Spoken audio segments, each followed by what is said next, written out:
Nike is the world's largest sportswear brand. It earns around 1,000 crore rupees every day. World-class players like Ronaldo and Rafael Nadal use its products. But would you believe that the man who created Nike was actually a former athlete?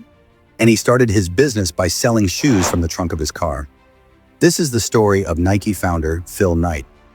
Phil Knight was born in 1938 in a small town in Portland, USA. He was a very fast runner since childhood, and his ultimate dream in life was to become a great athlete. In school and college, he worked very hard in his running and won many races. Along with running, Phil continued his education and completed his MBA in 1962.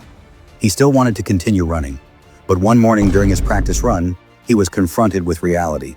After dedicating his entire youth to running, he had become one of the best athletes in his state, but he was not at a national or international level. He was now 24 years old, and there was no scope for him to get better in athletics. That morning, with a very sad heart, Phil accepted that this was the end of his athletic career. He had failed in his dream of becoming an elite athlete. But even then, he wanted to do something that would keep him close to sports. Phil, like every runner, was deeply connected to his running shoes, so he decided to go into the shoe business.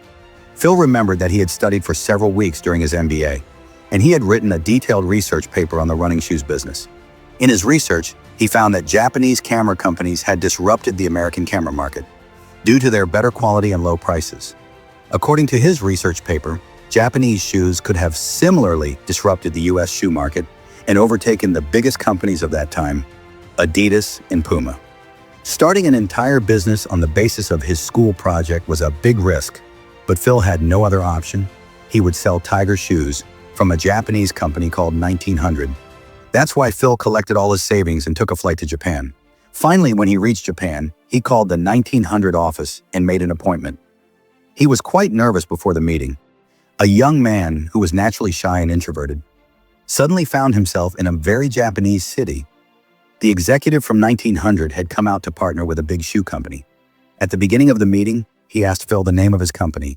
I don't know how, but the image of the blue ribbons kept in his house came to Phil's mind. The same blue ribbons he had won by winning many races.